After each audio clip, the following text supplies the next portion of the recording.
Hola, buen día. Mi nombre es Ricardo Alonso Hernández Lara.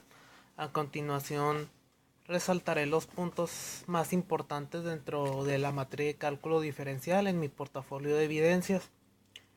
Este portafolio de evidencias se compondrá de las cuatro unidades. La primera, que tiene por nombre integración de formas elementales ordinarias. La segunda, que tiene por nombre integral indefinida y constante de integración. La tercera, integral definida. Y la cuarta, centro de gravedad, presión de líquidos, trabajo, valor medio. Primeramente empezaré por la unidad 1 y por su subtema número 1.1, que tiene por nombre antiderivadas. La antiderivada es la función que resulta del proceso inverso de la derivación, o sea, que consiste en encontrar una función que, al ser derivada, produzca la función dada, tal y como se puede ver en el ejemplo. Función de secante al cuadrado de x igual a tan de x. Al final de todo este procedimiento se puede observar la existencia o el resultado de 8 tangente de x más 4x y aplicando la fórmula de integración para obtener este resultado. Respecto al punto 1.3, que tiene por nombre integración de potencias de funciones trigonométricas, una integral se denomina trigonométrica cuando el integrando de la misma se compone tanto de funciones trigonométricas como por constantes. Para la resolución de estos son válidos todo tipo de teoremas de integración. Bueno, no todo tipo, sino los teoremas de integración. Respecto a la integración por sustitución trigonométrica, este método es utilizado cuando la función contiene las tres siguientes expresiones: a cuadrada más menos x cuadrado más menos a cuadrado, ax cuadrado más bx más c.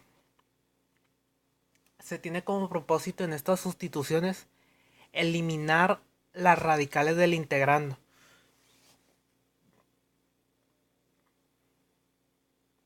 Tal y como se puede observar dentro del ejemplo. Está la función raíz cuadrada de 3 menos x al cuadrado entre x al cuadrado de x. Se puede observar el coseno, que se aplica la integral y que finalmente se obtiene el resultado. Respecto a otro tema muy importante, encontramos la integración por partes. Cuando el integrando está formado por un producto o una división que se puede tratar o equiparar como un producto, se recomienda utilizar el método de integración por partes, que básicamente se basa en la siguiente fórmula: función u de b igual a v menos función b de u. Básicamente el método se compone de cuatro aspectos, de cuatro puntos importantes. El integrando debe de ser un producto de dos factores. Estos dos factores consistirán en u y el otro en db. Se calcula du derivando u y se calcula b derivando db. Y también se aplica pues la fórmula. Respecto a la unidad 2, en el tema integral indefinida y constante de integración, es necesario destacar el significado geométrico. Para interpretar el significado de una constante de integración, se puede observar el hecho de que la función f, x es la derivada de otra función f mayúscula x, o sea que para cada valor de x, f le asigna la pendiente de f. Y en concretizando o aterrizando lo anterior, en la figura de la derecha se observa cómo al variar la constante de integración se obtienen diversas funciones que cumplen esta condición y son traslaciones verticales unas de otras. Básicamente se materializa el problema de encontrar una función f mayúscula y se puede observar en este ejemplo. Respecto al significado geométrico de la constante de integración, se puede puntualizar que significa que todas las funciones que coincidan en su estructura serían llamadas primitivas individuales, pero que de manera conjunta formarían una integral indefinida, tal y como se puede observar asimismo en la misma imagen. Respecto a la unidad 2 sigue el tema 2.3, el significado físico de la constante integración. Dependiendo de la situación de la que se trate o de la que nos encontremos, la constante integración puede tener tanto diferentes valores como significados. O sea, o por citar un ejemplo, si el problema que se nos plantea se refiere a la velocidad, al integrarla se va a obtener una función que va a indicar la posición del móvil, por citar un ejemplo. Ahora pasaré a la unidad 3, que tiene por nombre integral definida. Para empezar, se definirá en qué consiste la integral definida. Una función f(x) es integrable en el intervalo ab si los límites del apartado anterior existen y son iguales. O sea que se escribe función ba, que es el intervalo, y se lee integral de f entre a y b, que corresponde a esto.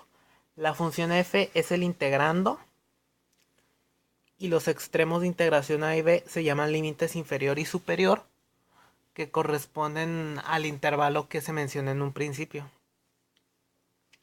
Esta definición es dada por un autor de apellido Riemann.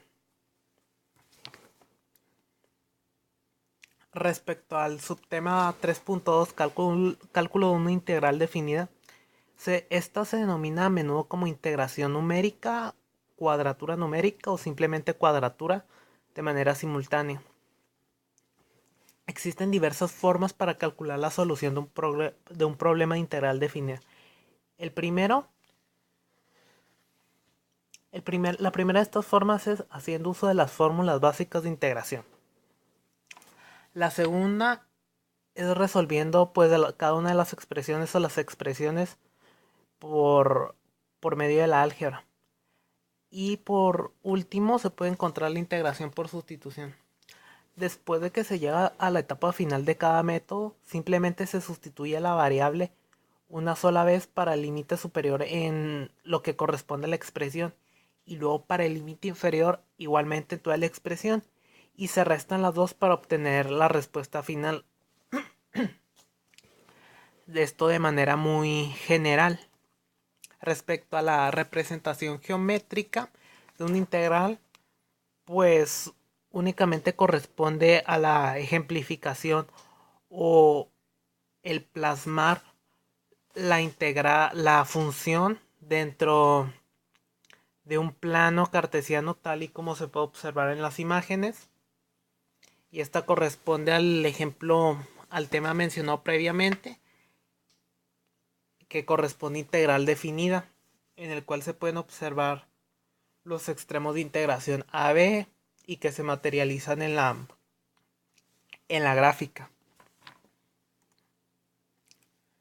Respecto al tema 3.7, integración aproximada, fórmula del trapecio.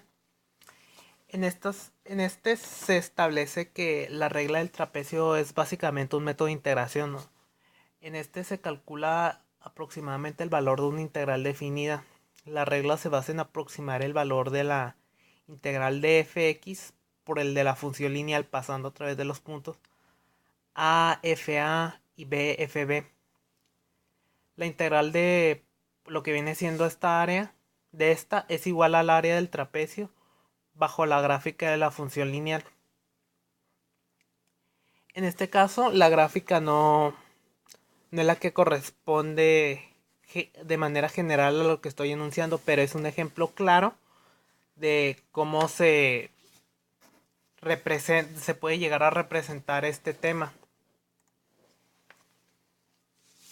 En lo que corresponde a centro de gravedad, presión de líquidos, trabajo y valor medio, que es de la unidad número 4, se establece o se puede mencionar que el centro de gravedad de un cuerpo es el punto donde se encuentra aplicada la resultante de la suma de todas las fuerzas gravitatorias que actúan sobre cada una de las partículas del mismo cuerpo. Si este cuerpo es simétrico y homogéneo, la resultante de todas las fuerzas gravitatorias se va a localizar en el centro geométrico. Con base en el centro de gravedad se puede establecer que un cuerpo puede tener un equilibrio estable abajo o inestable en medio o arriba, o incluso indiferente cuando no se encuentra en ninguno de los dos supuestos. Este tema está muy desarrollado, muy inmerso en lo que viene siendo el momento de las fuerzas, que establece que cuando menor es la distancia del centro de gravedad al centro de la estructura, mucho más fácil será resistir la fuerza. Algo que se puede aplicar en la vida diaria, como en la ejemplificación de esta imagen, que podemos ver que la fuerza se concentra en diferentes zonas de lo que viene siendo la mochila. Y pues es un ejemplo muy real, muy tangible que uno puede entender fácilmente. Respecto a la presión de líquidos, en este tema se ve muy inmerso el principio de Pascal. Este afirma que si se aplica una presión externa a un fluido confinado, la presión en todo punto de este fluido aumentará por dicha cantidad. Pero si uno se como que piensa en la ecuación fundamental de la hidrostática, se puede establecer que si se aumenta de algún modo la presión en cualquier punto también va a aumentar la cantidad. O sea que el principio de Pascal viene siendo como una consecuencia de la ecuación fundamental de la hidrostática. Aquí en la derecha pueden observar una imagen en la cual se puede ejemplificar claramente el principio de Pascal a través de su fórmula, la cual es la resultante de diferentes desarrollos matemáticos en los que intervienen fuerzas y secciones, y es la que sigue a continuación. F1 igual a F2, paréntesis, sección 1 dividido entre sección 2. Este principio nos va a permitir conocer la presión tanto de este punto como de este en la imagen ilustrativa que coloqué. Y dentro del subtema 4.4 del trabajo se establece que si una fuerza constante F actúa sobre un objeto desplazándolo a una distancia X a lo largo de una línea que viene siendo recta y la dirección de la fuerza coincide con la del movimiento, entonces el trabajo realizado, al cual se le denominará W, se expresa como el producto de la fuerza F por el camino recorrido. O sea, W igual a F por X. De manera muy general se establece esta regla, ya que existen diversos casos en específico. Y cuando la fuerza no es constante, como cuando se contrae o se estira un resorte, el trabajo no se puede expresar en forma tan simple, que viene siendo lo que les acabo de mencionar. Y de ahí se derivan muchas vertientes que son un poco complejas y largas de desarrollar. Muchas gracias por su atención. Desarrollé los puntos más importantes dentro de las 4 unidades a mi parecer. Omití algunos ya que pues el video se establece que es un poco breve para lograr explicar lo más importante, los puntos esenciales de todas las unidades. Espero le haya sido de su agrado. Gracias.